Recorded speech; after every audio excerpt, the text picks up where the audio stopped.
Bonjour, je me prénomme Claude. Alors que je vivais en Afrique, il y a 4 ans, j'ai été victime d'un AVC et cela a changé le cours de ma vie. Après un rapatriement et une revalidation de plusieurs mois, on m'a fortement suggéré d'intégrer une maison de repos. J'ai d'abord ressenti de l'appréhension face à ce bouleversement. Qui d'entre nous n'en aurait pas? J'aimerais vous raconter l'histoire et l'évolution de notre maison, ainsi que la vie qu'on mène en résidence. Vivre en maison de repos n'est pas un phénomène récent. En 1673, les sœurs Ursulines de Mons acquièrent l'ancien notable particulier de Croix d'Avray à leur demande. La seule condition était de faire chanter à perpétuité 3 messes pour en faire un couvent. Cela explique pourquoi la résidence porte aujourd'hui le nom des Ursulines. Elles sont forcées de quitter les lieux 100 ans plus tard, pour cause de vétusté. Et sous le régime français, le bâtiment devient bien d'État, donc laïque. En 1799, Grégoire Jongers, modeste tailleur bruxellois, prend possession du lieu et y réunit quelques indigents. En 1805, l'hospice est inauguré et devient le refuge des vieillards aux Ursulines. Dans la foulée, Napoléon signe un décret octroyant le refuge à la ville de Bruxelles. Et oui, Napoléon est passé par ici. Il en a profité pour planter un marronnier dans le jardin de la maison. Et il a même oublié sa canne à Sainte-Gertrude. De 1837 à 1971, les Sœurs Immaculées ont assuré la direction administrative et la gestion de la résidence jusqu'à sa reprise par le CPAS. Grâce à lui, la résidence aujourd'hui est accessible à tous. Mais ça n'a pas été toujours le cas. Bonjour, Madame Akali. Auparavant, les conditions d'admission dans une résidence étaient très strictes, suivant le règlement de 1824. Il fallait avoir 70 ans accomplis, habiter Bruxelles depuis 10 ans au moins, être muni d'un certificat de moralité et d'indigence délivré par les curés. Dans le même règlement, il était spécifié qu'aucun individu atteint de cécité ou de maladies incurables ou chroniques ne pouvait être admis. Mais dites-moi, qu'en est-il aujourd'hui des conditions d'admission dans la résidence ? Fort heureusement pour nous, les choses ont été simplifiées. Et donc, rentrer en maison de repos est beaucoup plus simple aujourd'hui. Sur base d'une volonté de la personne d'entrer aux Ursulines, cette personne prend contact avec nous, soit elle directement, soit via des amis, la famille, via un service social. Et ensemble, nous organisons d'abord une rencontre. Soit la personne vient accompagner ou seule ici dans notre résidence afin qu'on puisse ensemble faire la visite et que je lui montre les lieux, qu'elle puisse se faire vraiment une idée concrète du fonctionnement de la résidence, de la résidence en fait dans son entièreté, et voir aussi pour elle est-ce que ça répond à ses besoins. Soit la personne n'est pas apte à venir en visite pour des raisons de santé ou d'incapacité à se déplacer, à ce moment-là, c'est moi qui va vers la personne, soit à domicile, soit à l'hôpital, afin que je puisse me présenter. Mais c'est surtout le premier contact qui est important, qu'on puisse vraiment apprendre à mieux se connaître. Sur base de ça, il y a des directives qui doivent être suivies, notamment nous devons, pour être sûr d'être aptes à prendre en soin la personne, de répondre à ses besoins, d'avoir un rapport médical détaillé. Dès qu'on a l'accord, donc je soumets ceci à la directrice nursing et au médecin. Sur base de leur accord, je reviens vers la personne en disant « mais voilà, votre dossier a été accepté ». On peut fixer, en fonction de disponibilité, bien entendu, de notre structure, on fixe une date d'admission. Parfois, il arrive, et c'est même préférable, que la personne vienne avant sa date définitive d'admission afin qu'elle puisse voir déjà la chambre où elle va pouvoir vivre. Et à ce moment-là, on lui explique qu'elle peut apporter un petit meuble, la télévision, ses vêtements, ses bibelots, des cadres. De cette façon-là, la personne peut déjà se projeter dans la chambre. Voilà. Claude, est-ce que ça répond à vos interrogations? Parfaitement, et je vous remercie de votre implication. Avec un tout grand plaisir. Voilà, c'est simple, non? Bon, c'est bien d'être admis. Mais une fois que je suis ici, dis-moi Sarah, est-ce que j'aurai tout ce qu'il me faut? Voici quelques chiffres pour vous rassurer, Claude. Merci. Attention. 36, le nombre de sœurs ayant transité par la maison.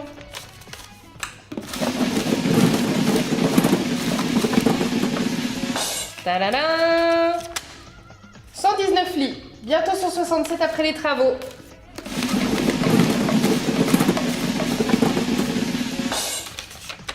« 1905, c'est l'année du centenaire, de la maison. 99,5, c'est l'âge de la doyenne de la maison. Elle va avoir 100 ans au mois de mars.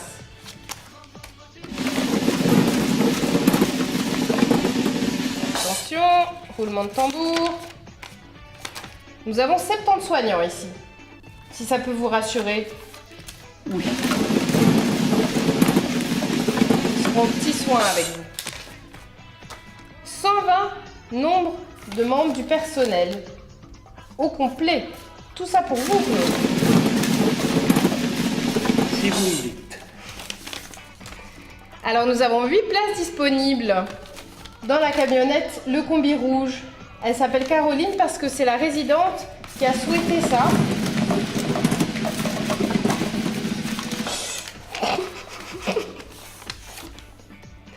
Un couple aux Ursulines, officiel. Autant vous dire qu'il y en a des illégitimes. Vous croyez? J'en suis sûre. 2, c'est le nombre de sœurs qui vivent encore ici actuellement.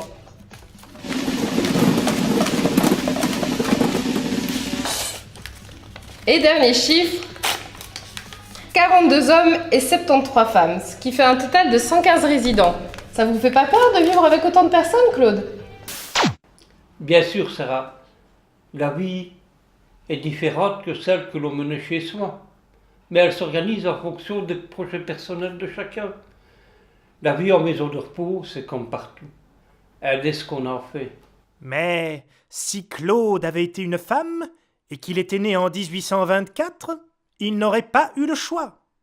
Il aurait dû faire la cuisine, éplucher les pommes de terre, préparer tous les repas, faire du raccommodage et de la couture. Les hommes, eux, devaient s'occuper de la mini-ferme, car il y avait des vaches. Il fallait entretenir le potager, veiller au bon fonctionnement des poêles au charbon et aux travaux de réparation.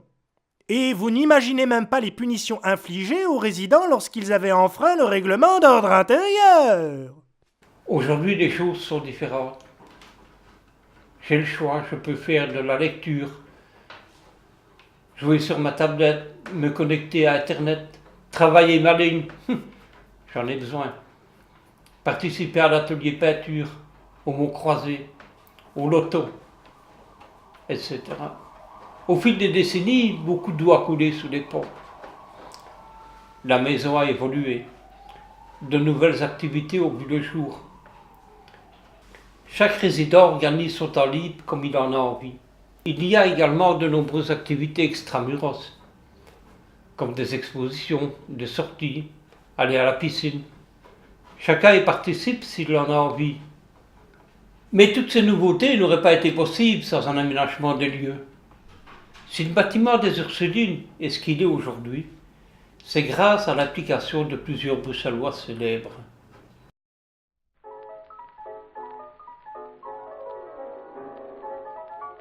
Émile de Motte, Henri de Mérode, Gustave Wazer, Baron Kinderodenbeck, Edmond Lefébure, Ernest et Georges Bruckmann, le comte Delannoy, César de Pape, le comte de Ribeaucourt et Nicolas de Rouppe.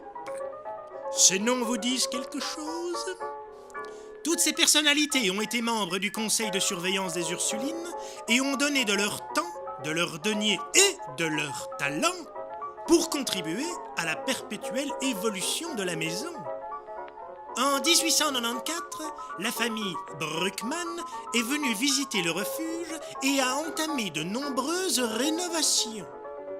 Depuis Bruckmann, l'évolution a été constante grâce à de nombreux dons, comme l'ascenseur offert par Monsieur Lefébure en 1938. Un nouveau programme de rénovation en 5 phases a débuté en 1997 et s'est terminé en 2005. Les chambres de la maison ont été entièrement modernisées. À travers ces chiffres, ces dates et ces témoignages, vous réalisez que la résidence des Ursulines est un lieu chargé d'histoire et de souvenirs, qui renferme aussi quelques anecdotes cocasses. On nous a raconté qu'une personne travaillant en cuisine avait malencontreusement passé son bras dans un broyeur. Je ne vous dis pas l'état des repas de ce jour-là. On raconte aussi qu'il y avait à l'époque un souterrain, un passage secret, permettant aux religieuses d'aller rendre visite aux prêtres de l'église avoisinante. Mais question que je me pose, il est où ce souterrain maintenant? Peut-être que Dieu seul le sait. Eh oui, il s'en est passé et il s'en passera encore des choses dans ces murs. J'espère que cela vous aura donné l'envie de passer les portes de notre maison de repos ou d'une autre et de découvrir les secrets qu'elle renferme. Cela pourrait vous surprendre.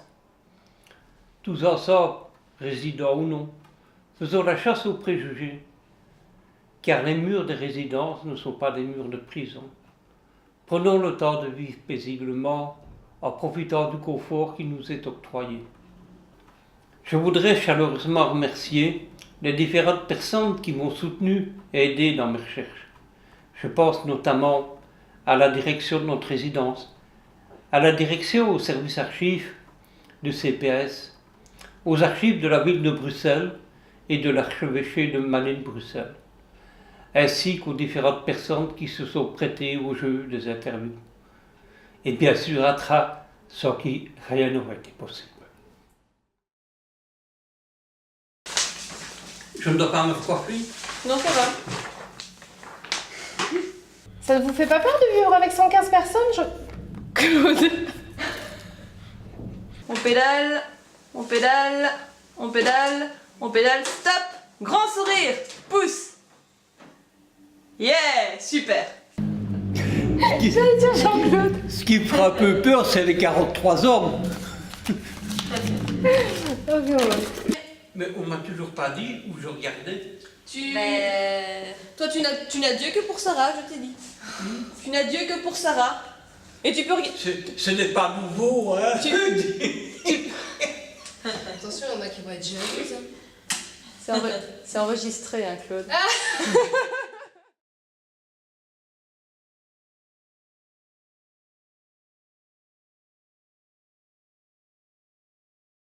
Et je suis venue ici en 1961. Combien y avait-il de sœurs à cette époque, Dans le au niveau centre. de la résidence? Ah, ici. Oui. J'étais la 22e quand je suis venue ici. Et il y avait encore à cette époque 22 sœurs en activité? Oui. La date que vous êtes venue ici, c'est après le noviciat. Après mon noviciat, j'étais nulle part, je suis venue directement. De son noviciat directement ici. Elle n'a jamais changé. Ah oui, vous m'avez vu comme ça, Marianne, vous m'avez vu comme ça, vous m'avez vu comme ça. J'ai vu mon ami est votre ami. Celle-ci est mon amie, alors elle prenait quelqu'un dans la... Oui, on s'amusait comme le mieux qu'on peut faire. Ah oui, hein, oui.